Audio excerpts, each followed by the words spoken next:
Guys, good morning and welcome back to another video.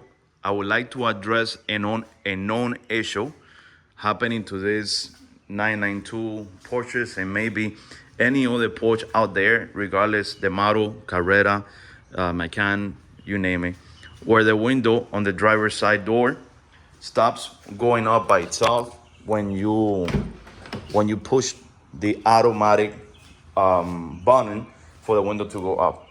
There's a known issue happening. You don't need to take it to the dealer. I'm gonna teach you really quick how to fix it.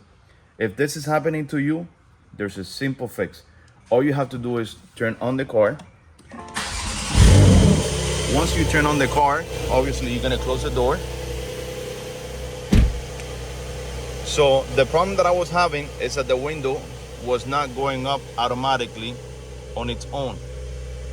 And you have to hold up the button to lower and raise the window.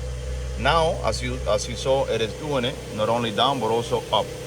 If this is happening to you guys, there is a simple fix. I'm gonna turn off the car.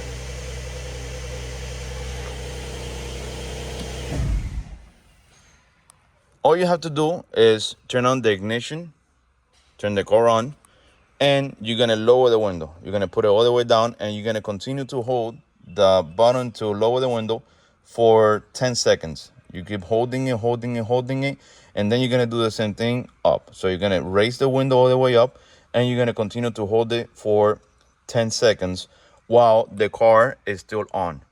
And then that is gonna fix the problem that you're having with the window not going up by itself.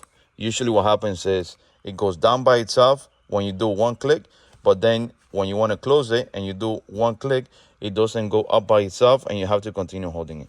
So I really hope you enjoyed this video. I really hope I helped you with this glitch that these cars are having. And if I did, don't forget to give this video a like. Don't forget to leave a comment saying, yay, it worked. And thank you guys for your support. Subscribe to the channel, and I'll see you on the next one. God bless you all.